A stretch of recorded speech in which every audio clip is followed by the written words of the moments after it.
Welcome back to Lead Well with Jackie, the podcast where we explore the real, messy, human side of leadership.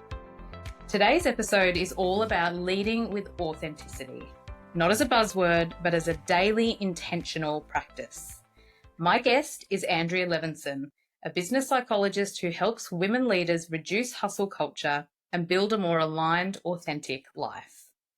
Together, we're diving into how to show up as yourself in leadership, how to stay flexible while still staying true to who you are, and why growth and experimentation are all part of the journey. If you've ever felt like you have to hustle your way into being enough, this one's for you. Andrea, a very warm welcome. Hi, that's such a beautiful introduction. And yes to all of that. So much yes to all of that. Right? It's in your bio, which is in the caption below. Yeah. You include this great line that I want to draw out, that your core belief is that we get to love our work and have it love us back beyond the economic exchange. Yes. And this is a process I know that both you and I have lived and learned sometimes the hard way. So before we kind of dive into the authenticity piece, which I'm really excited because I know you've got some marvelous insights, I hope tell so. us a little bit about your journey and your work. Such a beautiful, broad question. Yeah. It is broad, isn't it?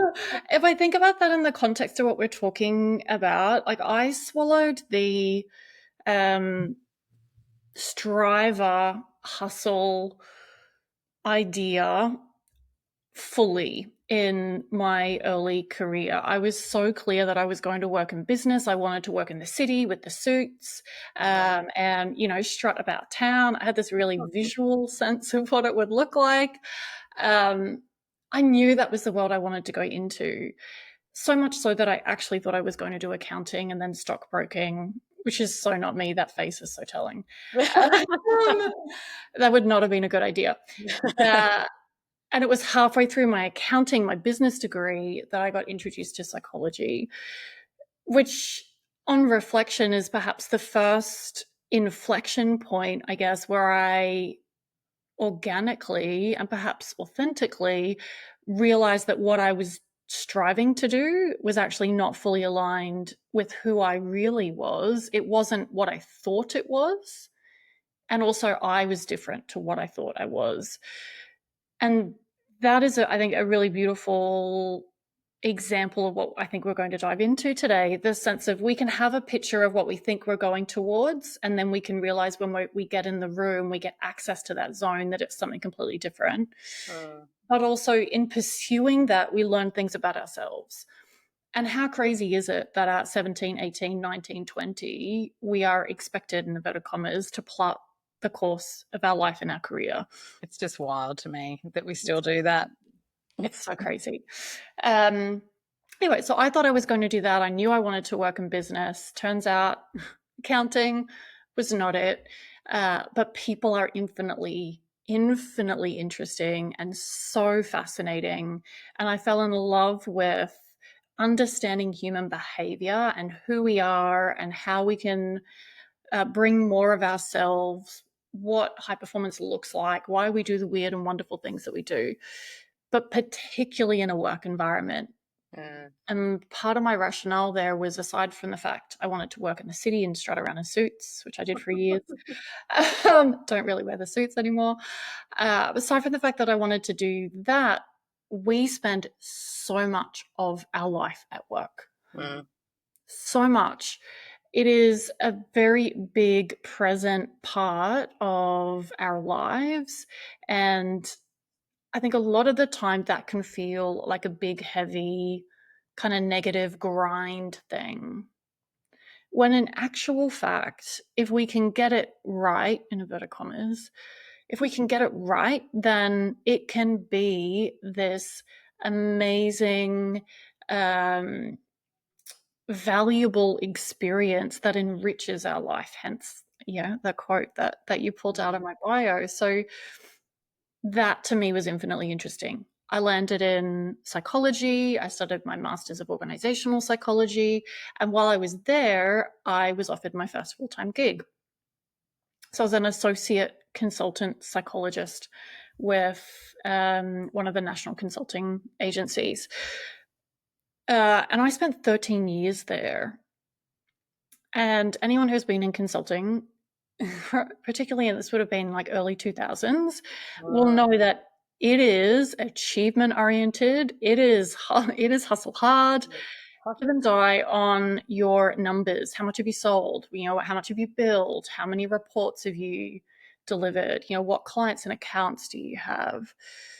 And I loved that for a time. I really leaned into this idea that a gold star was my value, that exceeding my targets was my value, that retaining clients was my value. And I contorted myself in all kinds of ways to deliver that. And I think we all do that.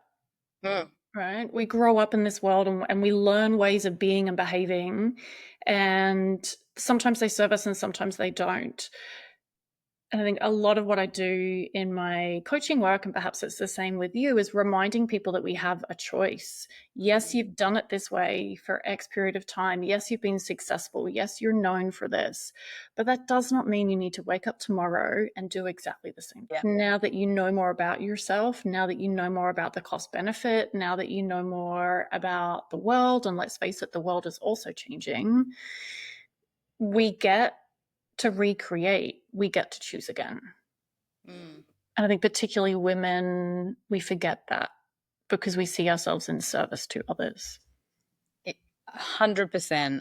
That's exactly what came into my mind as well, because we're here to serve and do for others. We don't ask, it's not our place to ask for help or to ask for support or to ask actually for anything. Like I find, and it's interesting to hear you explain, and there's always so many similarities when you hear, another woman's journey in business in particular, because we do have this idea when we're kids that we'll, finish high school and then we'll go to uni. And I was exactly the same. I moved to Sydney and I was like, right, I wear high heels now. I wear business attire and I like embody this. And I think most of us do that, and we do what we're supposed to when we do get a sense of, I don't know whether it's like dopamine, but we get a sense of satisfaction of, okay, I had this vision and I've met that vision, so that must be the right thing for me. I'll keep going. And maybe just no one's happy at work, and that's okay. And I see this all the time. It's always women.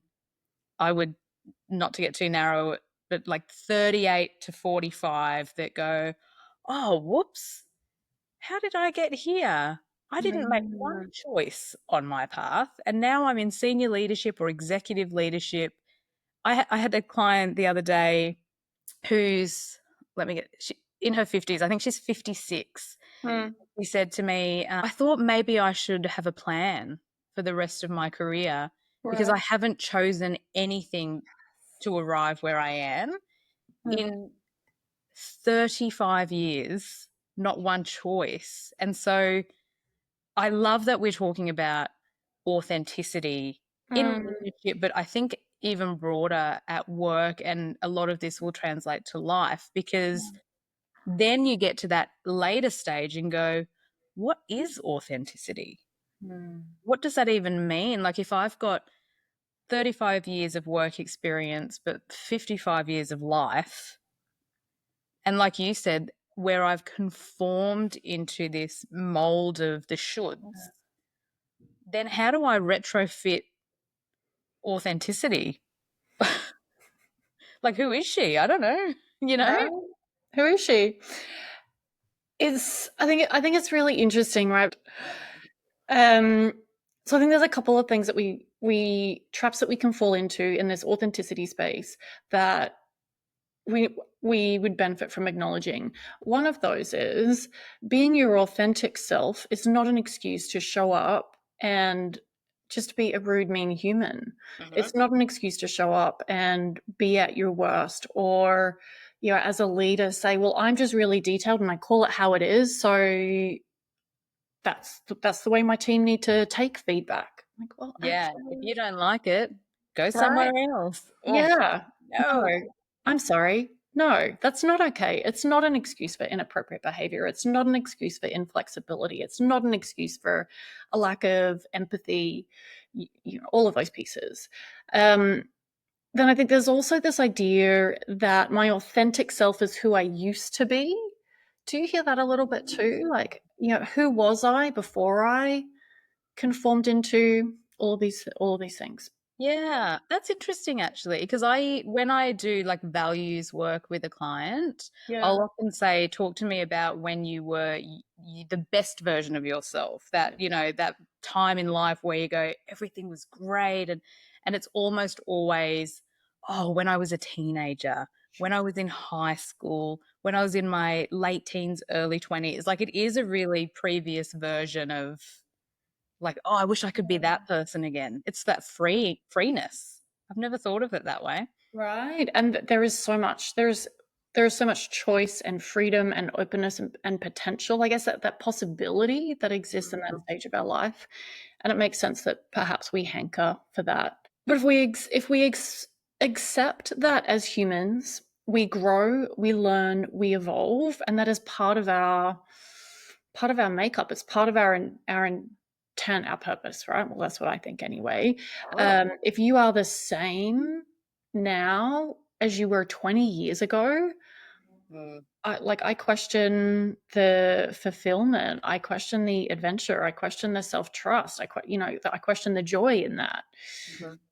That's not to say that we are after wholesale change and abandonment of who we are. And again, I feel like there's these tension points, these black and white ends of the continuum that can come into this conversation that um, we need to be mindful of. In a very timely coaching conversation that I had yesterday with a client, he was talking about, well, how do I show up as my authentic self? But adapt to different situations and demands. Like, how do I do that? That was kind of like exploding his mind a little bit, which makes perfect sense, right? Because there's an implication here. I'm curious about whether you see the same thing, but I feel there's this implication that if you are authentic, then you are consistent, and I don't really think that's necessarily true. The analogy I drew for him was a curated wardrobe, or just a wardrobe, right? So there was an option down one end of that continuum that you have a wardrobe full of all of the things that you have and haven't worn for the last 30 plus years. Maybe you've got your teenage, mini skirt in there, or the denim jacket from whatever band you went to see, alongside your suits, alongside different kind of eras, alongside the clothes that you wear to formal events, to work, to sport, to the gym, like all of these different environments, as well as these different stages and personas that you have. Some of it fits, some of it's got holes in it, some of it you love, some of it you don't. Mm. Right. And to me, authenticity is being able to curate that wardrobe so that everything in it feels good on, shows you at your best, feels comfortable, Mhm. and there's a coherency to it. Maybe you've always got a little bit of a quirk. Maybe you like to wear a bit of a masculine edge. Maybe you like pinks and florals, and those things play out whether you're wearing a sparkly cocktail dress, or you're in your gym attire, or you're in shorts and a t-shirt for the beach, whatever it is.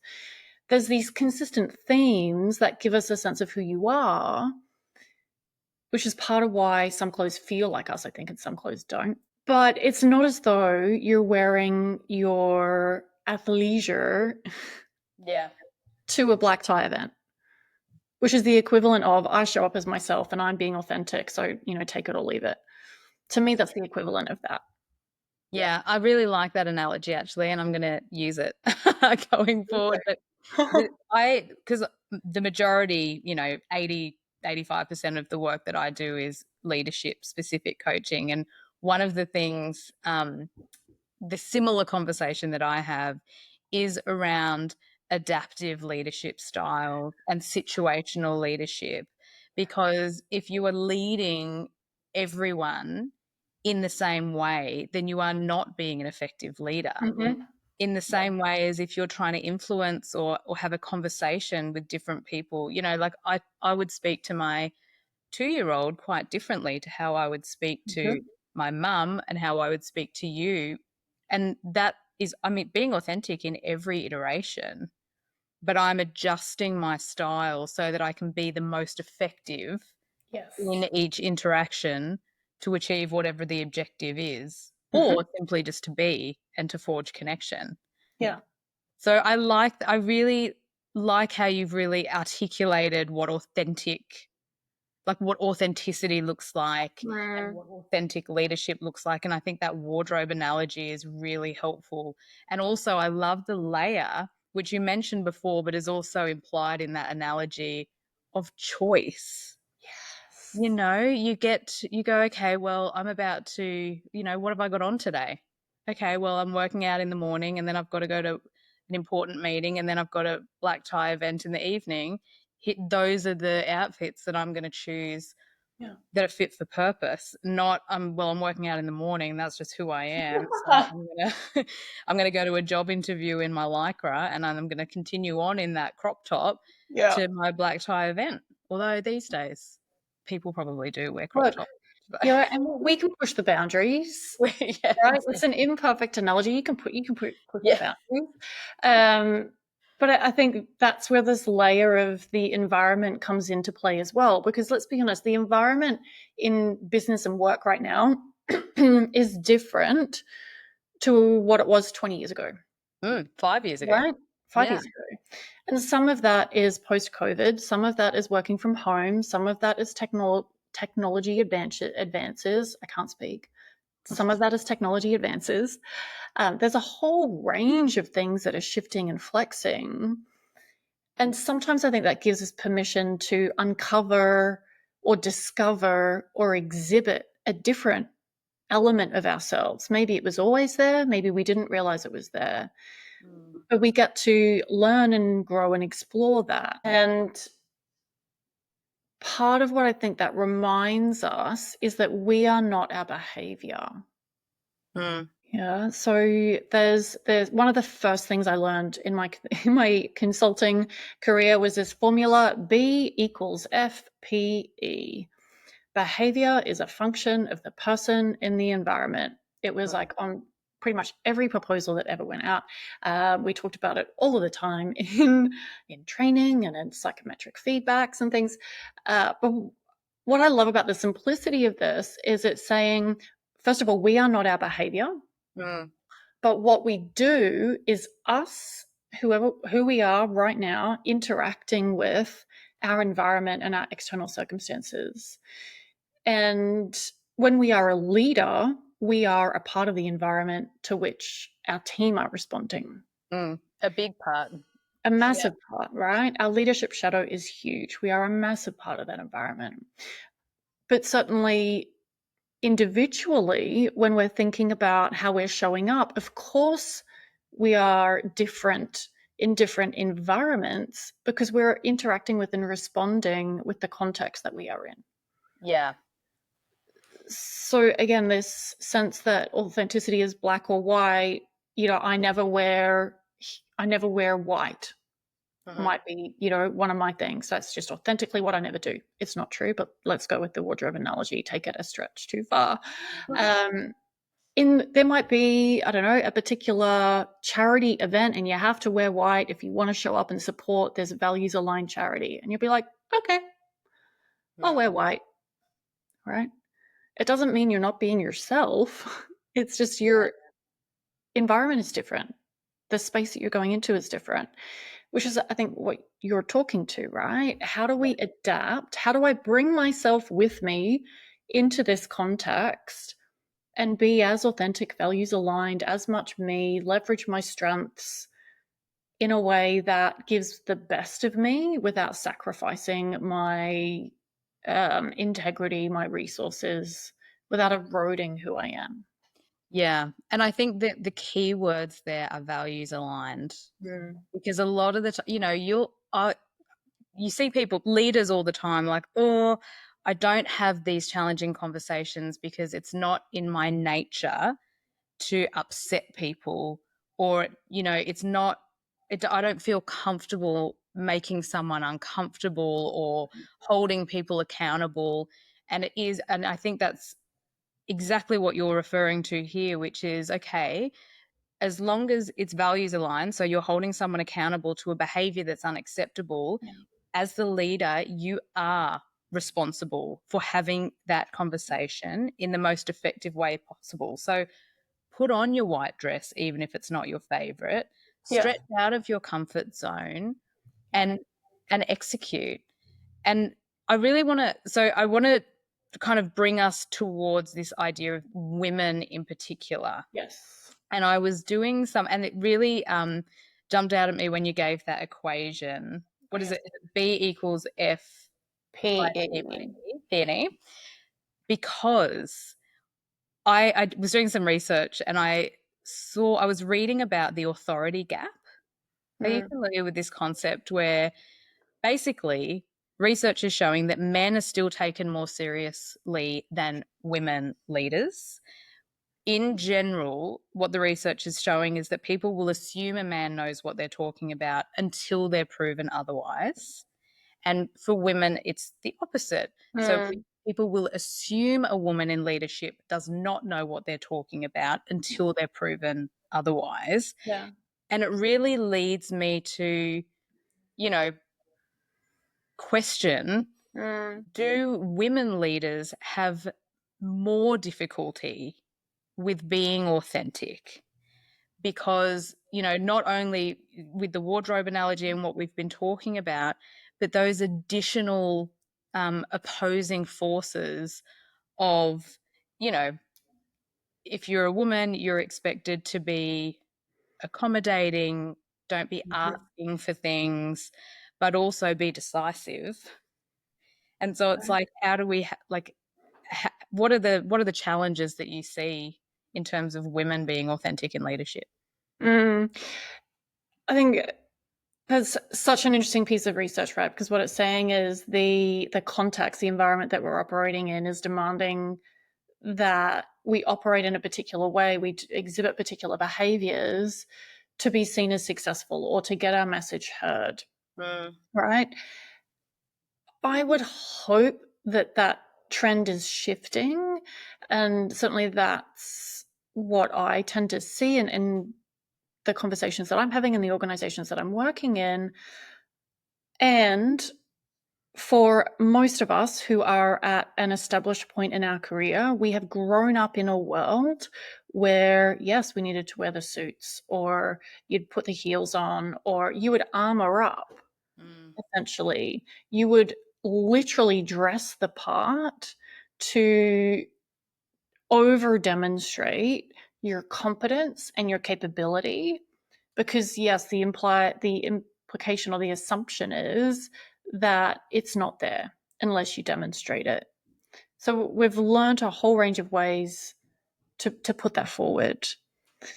And perhaps the role models that we grew up with were the women who took on more masculine leadership traits as the ones who were successful. Right? So that's our sense of what good looks like. And of course, it's tiring. And of course, it's fatiguing. And of course, we're burnout adjacent or burnt out or disconnected and unfulfilled. Of course, that's kind of where we land. I have been described as a glass half full kind of person sometimes, and I very much land in to this, okay, what are we going to do about it, right? What is the action here? What's the bit that you can control?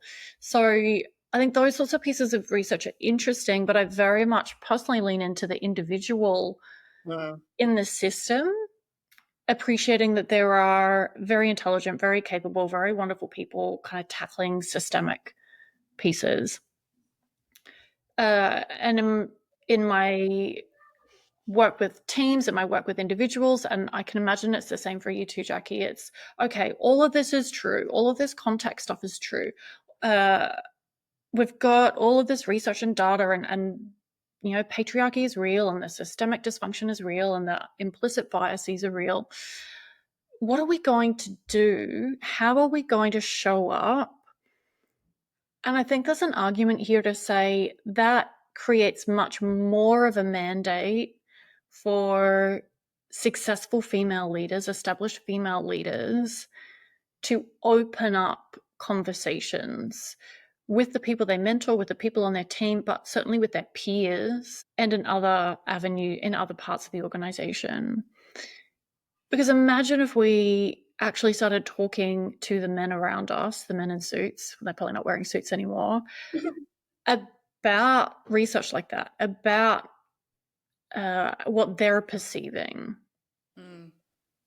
about what we need. You made the point earlier around, I think a lot of us have taken on board this idea that we are here to serve, we are not here to be served. So we don't ask for help, right? We're like, I should be able to juggle all of these plates. It's like, no. Yeah. And no. similarly, we don't disrupt. So I literally, I can't believe I haven't thought of this before, but I literally had a beautiful client last week who brought into her session how to navigate sexism in her very, very male-dominated workplace, to the point where people were coming up to her in her office, which is senior leader, and saying, "Ooh, look at you with a big office." And so, like, people being really almost overt that they're shocked that a female has an office. And so obviously we dug into a lot of things in this specific scenario, but one of the things that I challenged her was, would you say something to them? Not to be argumentative, but what would curiosity look like here? And actually she very bravely said, actually I think for some of them at least, I'm going to say, it sounds as though you're surprised that I have an office. Could you tell me more about that surprise? Yeah. Which I think is exactly what you're saying, which is, let's sort of take it out of the shadows and draw attention to it.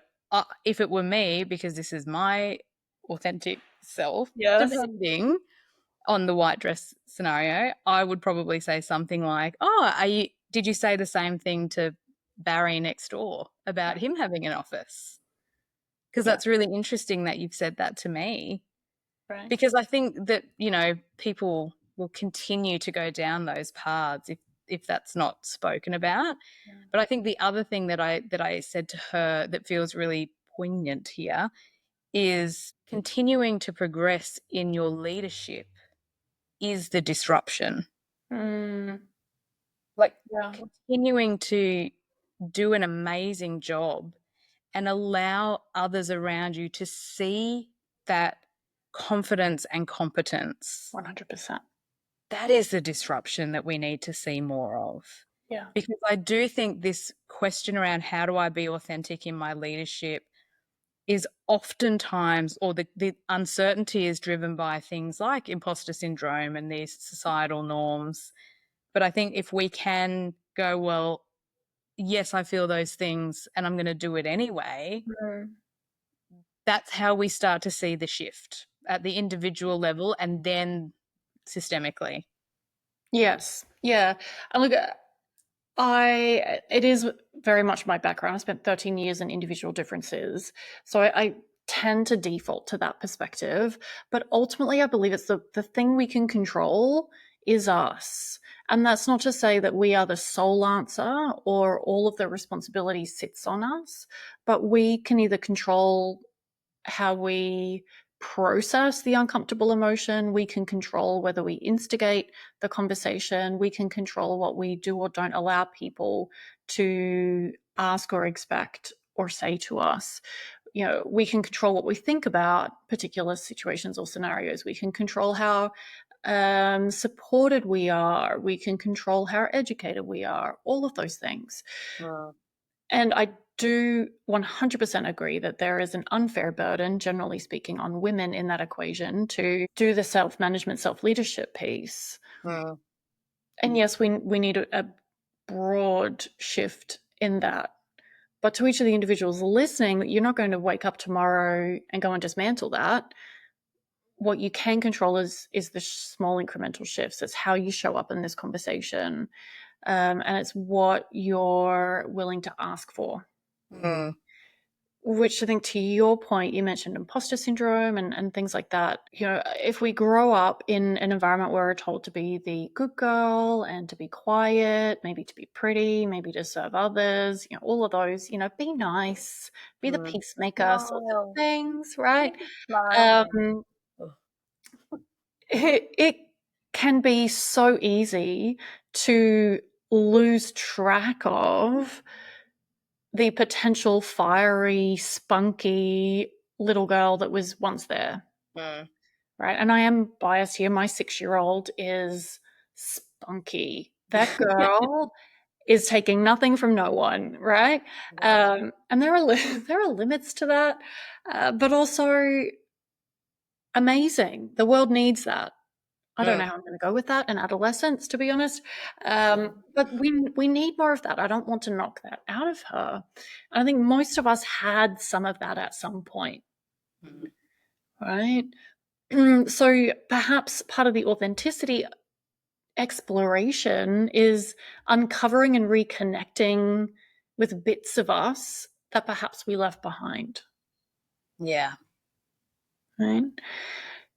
And to do that, I believe we need to create a space where we feel safe to experiment, and we feel safe to kind of, walk into the boutique and try on crazy things that we never thought would fit us or suit us, and experiment with different ways of behaving.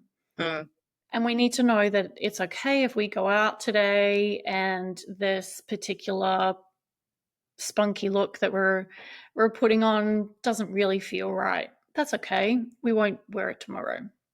Yeah. To labor the wardrobe analogy, perhaps a little bit too far.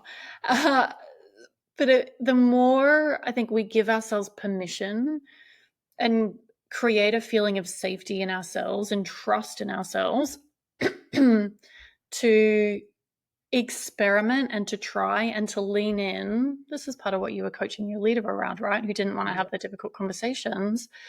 It's like, I wonder what I would look like if I was doing this really well. I wonder what I look like in this environment. I wonder if this suits me, this fits me. If I was, I don't know, leveraging appreciative inquiry or taking more of a coach approach, what's my way of being really good at that? And we continue our evolution that way. Yeah. So there's an unlearning alongside a continued learning. Yeah, absolutely. And I think there's ways that you can do that that are safer than others as well. You can go, okay, well, where do I have really strong connections in the workplace? Yeah. Or, maybe if I'm in a meeting with a peer group, like an SLT kind of meeting, maybe I can start to try on these different behaviors for size, because it's there's a commonality and a camaraderie and a safety within that group. I'm probably not going to try some new behavior on for size when I'm presenting my strategy to my executive or board. That's probably not the audience for me to stretch. But if I do small increments of trial and error in those safe environments, then I can use the data that I get in terms of the feedback or how successful or unsuccessful it is to go, okay, well, what does the next iteration? And I think that's how, like you said earlier, that's how we refind ourselves. It's not sitting down with a journal and a cup of tea tomorrow morning and going, who is my authentic self? Right. You might list the attributes of the type of leader, like you said, that you want to be, and then you can start to break down what behaviors that would look like. But it's not a, here today, gone tomorrow type scenario. It's incremental over time, and that list of what authentic is will also evolve over time, which it needs to, because I don't want to be the type of leader that I was when I was a 16-year-old supervisor at a shopping centre to when I'm, a global leader. Mm. I 100%. do. I do want to tick. I'm going to ask you a challenging question. I think Okay. that's my frame up. We're talking about what authenticity looks like and how much we can flex and we can, try things on for size. What about the other end of the spectrum, which talks about, this is a spectrum in my brain, around conformity? Mm. And is there a level, people talk about cultural fit, or I used to work in a place and we used to call it the barbecue test. Would you Yeah. invite that person over Yeah. for a barbecue? No, okay, they're not the right fit. Where do we find the sweet spot between flexibility and conformity? Yeah. I think the barbecue test is an interesting one, isn't it? Because the implication is if we don't get invited to the barbecue, that we're not good or we're missing out or we're being voted off the island or something. When Well, maybe we don't want to be in a barbecue around those people anyway. Like I maybe that's not know. what we want to And be. you know what? We got to that point, and I said to someone within that workplace, like, if you only there's a whole other conversation around Yeah. diversity that leads to, because if you're only inviting people that you want to hang out with, then you're creating a wonderful echo chamber. Right. And I believe what happened in this particular organization was a skills deficit. Right. Everyone got along really well. There was great culture. It was a Yeah. real family feel, but did we have the capability? Probably not. So Mm. there And are a lot maybe if to we take in. think about that challenge support model, maybe it was really supportive and we loved it, but were we challenged and stretched and held accountable? Maybe not. Do we have the capabilities to do that? Maybe not. So, look, I think again, B equals FPE, right? If the environment is a particular way, then we make a choice, consciously or not, about Right. how we respond to that environment. And maybe sometimes conformity is in service of who we want to be, what we want to create in the world. Maybe it serves a function for us for a period of time. Then maybe the ask, what it takes to conform, is amputating too many parts of ourselves that we don't want to do, and it perhaps isn't values aligned, in which case we get to choose not to be there. So, which I don't know, I feel like maybe you're coming at the question from more of an organizational or a group collective angle than perhaps the individual, in which case we let's explore that, I guess. I think I think it's both. I think it's, Mm, if I'm striving towards being the most authentic version of myself, but perhaps hypothetically that doesn't align with the culture of the organization that I love working. I love the work, for example, yes. Yeah. but their corporate values aren't completely aligned with mine, or it can just be a style, like a conversation style, right? So I'm people think I'm an extrovert. I'm an extroverted introvert, but people think I'm an extrovert, for example.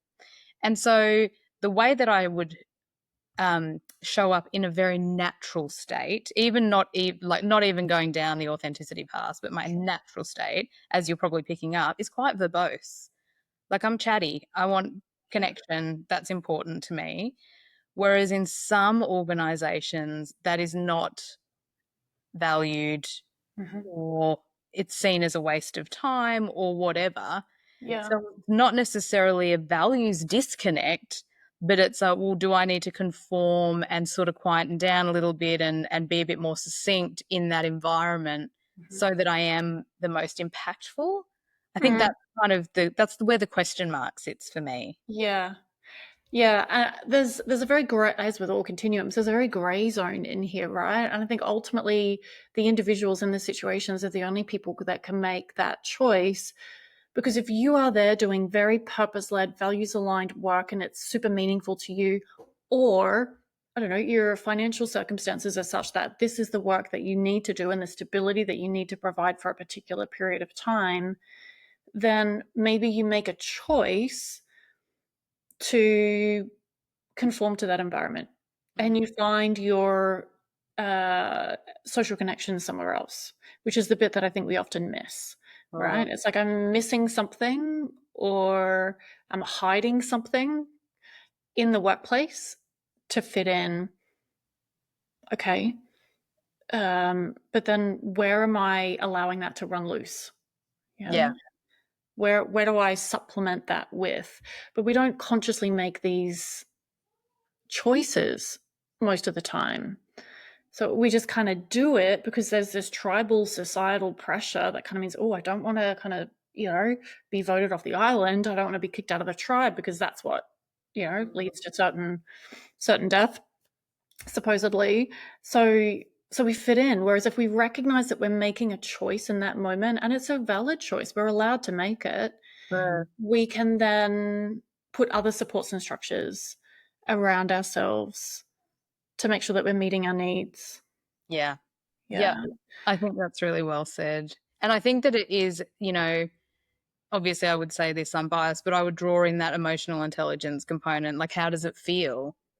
If you are pushing a boulder uphill every single day that you're at work and you're crying on the way to work, having a panic attack or whatever, you're probably conforming too far. Like your body will tell you if you feel 100%. safe enough.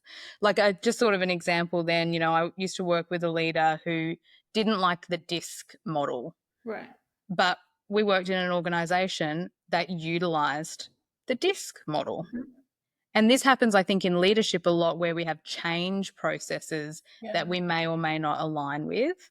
And so, I think that it is, like you said, it's about, am I getting my needs met? Can I adapt? And actually, now that I'm sort of summarizing it, it is still adaptation. It is still flex. How do I adapt and flex to the environment?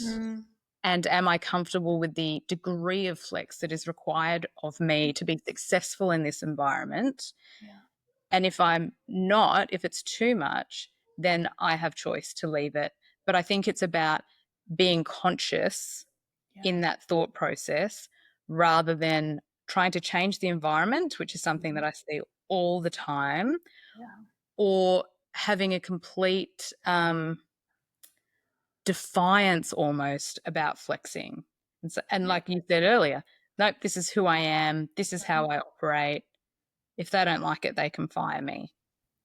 So I think that's actually really helped me to work through that idea of these opposite ends of the spectrum. And I'm also now making it a loop because I don't think they are opposite. Conformity and flexibility are both, I think actually authenticity is in the middle. And we're flexing one way or the other to either conform or be more in line with, how we choose to show up and lead. Very beautifully said. I think it's interesting that we are focused on authenticity, and I'm not suggesting it's a bad thing. I'm just saying I'm curious about it because humans are very adaptive creatures, right? Yeah. We flex all the time. Like how I'm showing up right now is very different to how I was showing up in my car, driving my daughter to school, and I can't even remember what we were talking about, but it was very different. It was very different, right? Versus the walk around the block that I did between, deep work elements earlier today. Like how we show up in different environments and different moments is different. We're adaptable, we're flexible. That's what we do. It's part of the reason why, from an evolutionary perspective, perhaps we've been so successful is a terrible word, right? So to me, it's about coming back to the wardrobe analogy potentially, like how have we curated something that feels coherent, that we can see ourselves in, and are we continually pruning out what no longer feels right or serves that we've evolved beyond or grown beyond, and are we constantly adding in? So it's this unlearning and learning, adding in, removing, pruning, growing, kind of evolution and exploration. I think the more we can trust ourselves, the easier that becomes. So perhaps if we want to be more authentic, part of the muscle to build is that self-trust muscle. Can I trust myself to do what I say I'm going to do? Can I trust myself to make choices that are in my greatest good? Can I trust myself to, survive through whatever happens in this particular meeting or this particular interaction? Because guess what? You've survived every single one of the wild and crazy things that have happened to you so far, Yeah. right? And can I trust myself to walk away? Yes. Yes. And, lean into courage and make tough decisions. I really like that reframe around authenticity. It's not black and white. You're Mm, not either being yourself or you're not being yourself. right. It's what comes up for me is that it's presence. Oh, It's yeah, like it's that. being present in every individual moment and showing up in a manner that is intentional, so that at least when you go to bed at the end of the day, you can look back and go, I chose. And this kind of, oh, it's Mhm. a full circle moment. It's very Oprah. This, it's about intention and choice. You can go to bed at the end of the day and go, I chose how I showed up today. Yes. And yes, I would prune some and I would modify and adapt, and maybe I'll do it a little bit differently tomorrow. But I was so Mm, present in each moment that I lived with intention and choice so I can sleep soundly. yes. Right. And again, I did everything perfectly, Yeah. but I was present. Yeah. And let's face it, if you are kicking it out of the park every single time, every moment, every interaction, then you are so in your comfort zone. You are so stealing from the world your potential and your magnificence and all of the things that you could bring. Like you're hiding it. And let's face it, we need it. Humanity needs all of the goodness it can get, right? So who are you to hide that away? Who are you to, kind of contort pieces of yourself into this box that you think is the safe place to be, when what we really need is all of you and you living into your full potential. But again, that takes self-trust, it takes bravery. Something that's floating through my mind, looping back to, you shared a piece of research before around competence and the perceptions of men and women.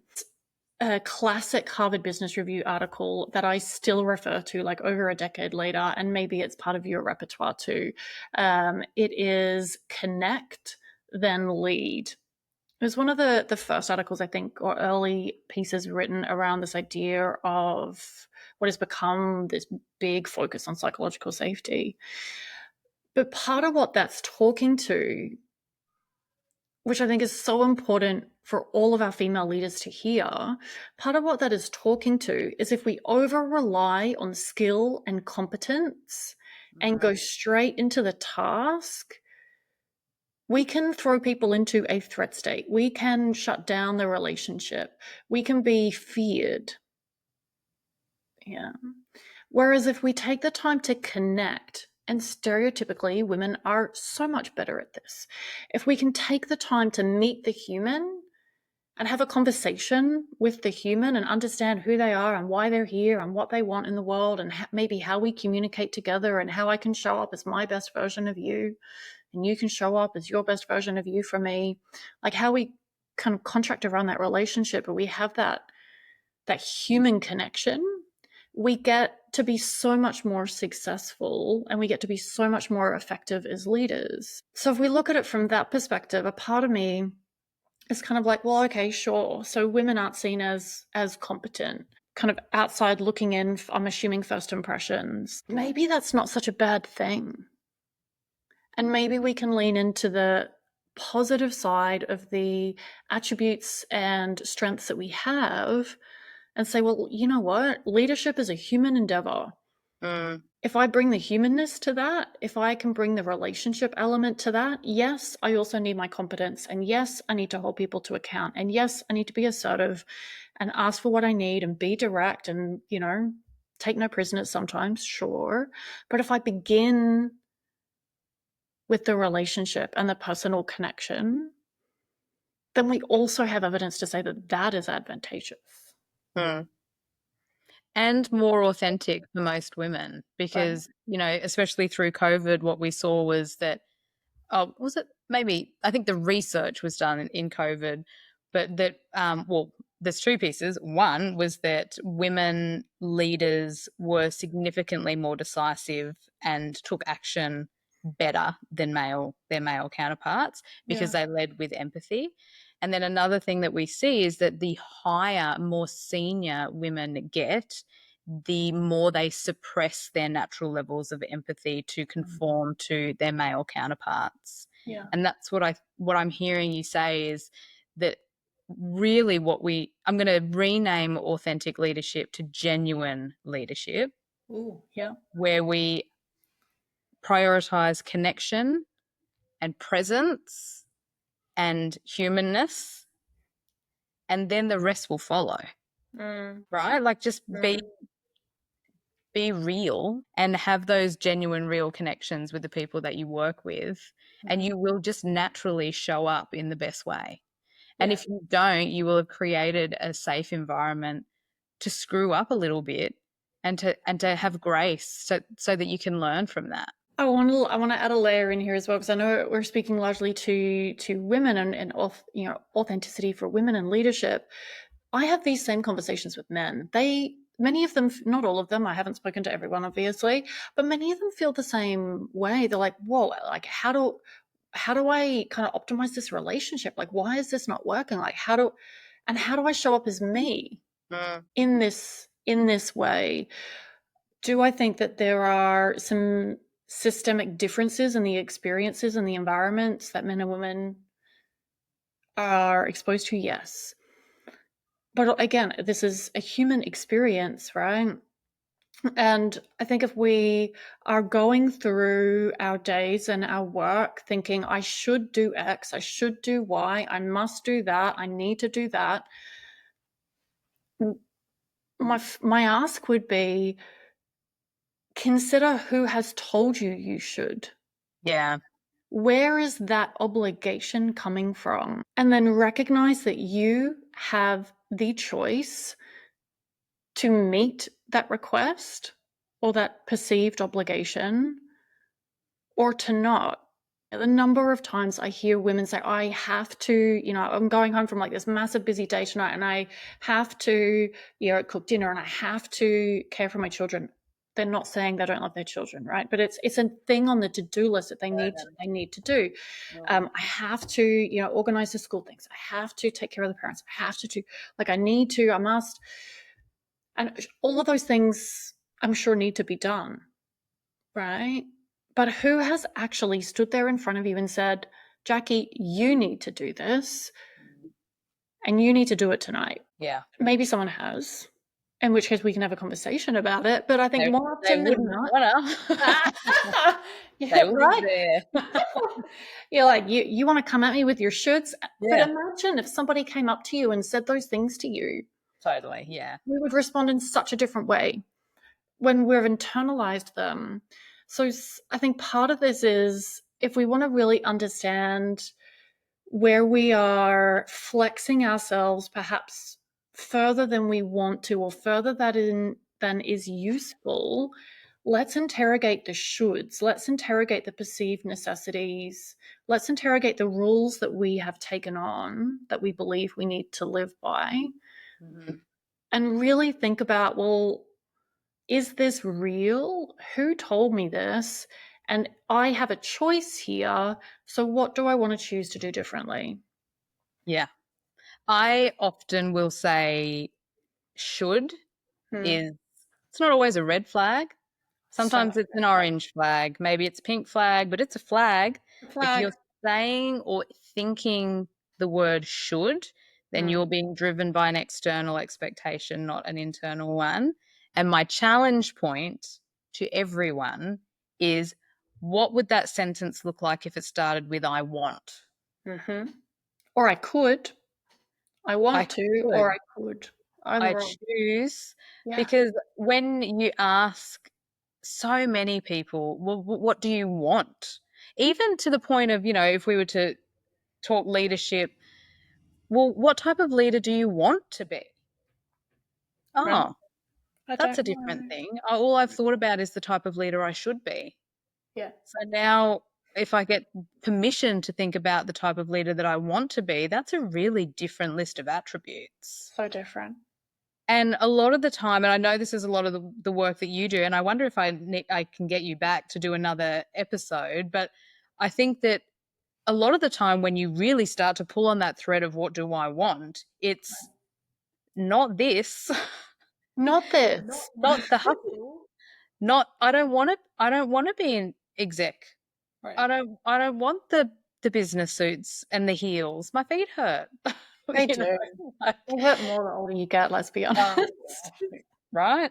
But I think that it is around like, okay, so that is a huge, it's almost like a right angle change, diversion in life. Yeah. To go, oh, okay, well now if I'm going to be led by the wants, that's a big shift.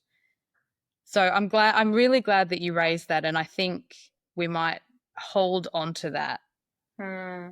for another episode. I like to really like pin you down on air to get commitment for a second. I feel like we're being very, very sure. Look at that. Right.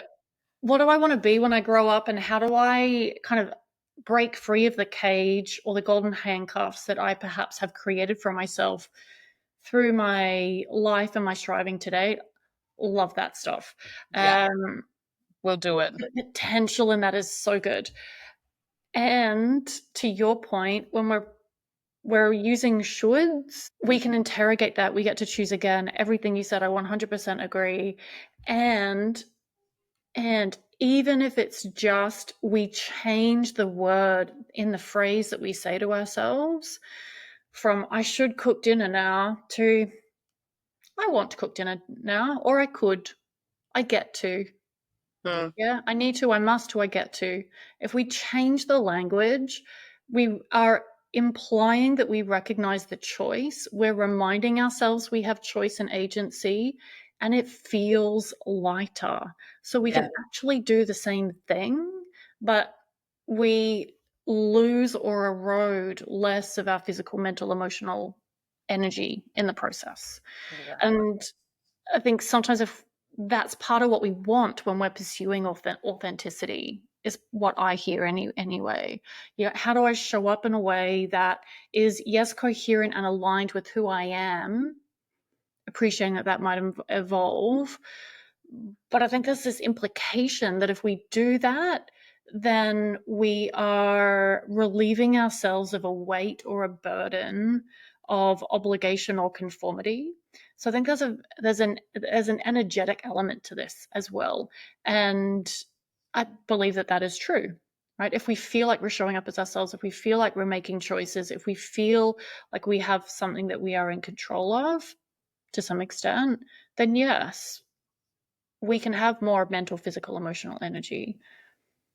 Mm. And some of that, like at a really simple level, that can be the words that we say to ourselves when we're rabbiting on in our heads. So, in terms of our authentic leadership bubble, is there anything we've missed? Is there anything that you think we haven't yet touched on that you think people who are striving for more authenticity in their work would benefit from? I think we've covered a lot of ground, and I really hope that there is some gold in here that really aligns with something that someone needs to hear. I would add one final thing, which is, why do you want to be authentic? Like, if authenticity is important to you, if you're setting a goal around being more authentic in your leadership, that's a beautiful conceptual goal. I'm really big on getting very specific and tactical around what does that really mean Yeah. and why do I want it? Yeah. And how will you know? How will you know? Yeah. What does this success look like? I think that's a really important checkpoint. One thing that I ask all of my guests, most Yes. of my guests, what is one book that you recommend that every leader read? Do you have a go-to? I have a long list of books that I love. I don't have a go-to, and you did flag this question earlier. No, is the short answer. I'm trying to think of something that is really aligned with the topic around, kind of being yourself. And I want to give you 3. Can I give you 3? Yeah. Is that cheating? Yeah, no way for way. We make the rules. Look, there are so many books, right? One that I love around the recognizing the choices that we can make, Man's Search for Meaning by Viktor Frankl. It's a classic. It is some heavy and so powerful. I really like Michael Bungay Steiner's The Coaching Habit. I think if we're leaning into leading differently, there's some really executable skills in there to help us with that. The other one that is sitting in my head, which is a little tangential, but I'm going to go there anyway, is Big Magic by Elizabeth Gilbert. Oh, okay. Yeah. Which is a bit of a creative one. What I love is she love. Yeah. She talks about kind of working in partnership with inspiration in the world through a creative process. Now, obviously, leadership isn't essentially a creative process like writing or movie making, but I think there's parallels in here around acceptance and authenticity and the humanness of the endeavor. I'm going to buy that. I need a new book. But I really like that. And I think that in a lot of ways, what we're talking about is creative, because we're talking about creating the behaviors or creating the life that you are choosing, right? And I think when we're talking about choice, a lot of the time that there is inherent creativity in that, because we're constructing our environment somewhat. Yeah. Love that. Thank you. 3. I just tripled the ask. You cannot pin me down. Overachiever. Or missing the mark entirely, but we'll go with overachieving. Nailed it. Okay. Well, first of all, I just want to thank you so much for your time and your generosity of sharing. It has been so lovely talking to you. And you flagged before we even hit record that we could just talk forever. Yes. We could keep going, but we'll save it for another episode. And for everyone who is listening today, I hope this conversation has sparked something for you. A reminder that leading well starts with leading yourself with intention, alignment, and self-trust. Authenticity is not just a one-time decision, but it's a series of choices that we are making every day. So if this resonated, please reach out to myself or Andrea. You can DM us. Andrea's contact information is in the caption, where you can learn more. So until next time, thank you so much. It's always a privilege to spend time in your ears, and we'll see you next time. Thanks, Andrea. Pleasure.